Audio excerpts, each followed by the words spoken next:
రాష్ట్ర విద్యాశాఖ మంత్రి చీపురుపల్లి ఎమ్మెల్యే బొత్స సత్యనారాయణ వివాదరహితుడిగా పేరుగాంచారు.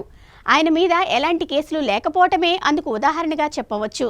మే 13న జరగనున్న అసెంబ్లీ ఎన్నికల్లో భాగంగా ఆయన నామినేషన్ దాఖలు చేశారు.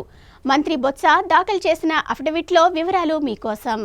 దాదాపు 3 దశాబ్దాలుగా రాజకీయాల్లో ఉన్న రాష్ట్ర విద్యాశాఖ మంత్రి బొత్స సత్యనారాయణ మీద ఒక్క కేసు కూడా లేకపోవడం ఆయన వివాదరహితుడిగా పేరొందడానికి నిదర్శనంగా చెప్పుకోవచ్చు. మే 13న జరగనున్న అసెంబ్లీ ఎన్నికల్లో భాగంగా ఆయన నామినేషన్ దాఖలు చేశారు. అందులో ఆయన ఆస్తులు, అప్పులు, కేసుల వివరాలతో కూడిన అఫిడవిట్ దాఖలు చేశారు. బొత్స సత్యనారాయణకు సుమారు 1,92,00,000, ఆయన సతీమణి బొత్స ఝాన్సీ లక్ష్మికి సుమారు 2,32,00,000 రూపాయల మేర వివిధ బ్యాంకుల్లో అప్పులు ఉన్నట్లు అఫిడవిట్ లో పేర్కొన్నారు. అంతేకాకుండా ఇంతవరకు ప్రభుత్వానికి సంబంధించి ఎలాంటి పన్నులు, ఆదాయ పన్నులు బకాయిలు లేకపోవడం గమనార్హం. మంత్రి బొత్సకు చరాస్తుల్లో భాగంగా 3,78,00,000, ఆయన భార్య బొత్స ఝాన్సీ లక్ష్మికి 4,75,00,000, అవిభక్త కుటుంబానికి 35 లక్షల మేర ఆస్తులు ఉన్నట్లు అఫిడవిట్ లో పేర్కొన్నారు. అగ్రికల్చరల్ భూములకు సంబంధించి ప్రస్తుతం మార్కెట్ విలువ ప్రకారం మంత్రి బొత్సకు 6,75,00,000, ఆయన భార్య పేరిట 4,46,00,000, అవిభక్త కుటుంబానికి 1,80,00,000 మేర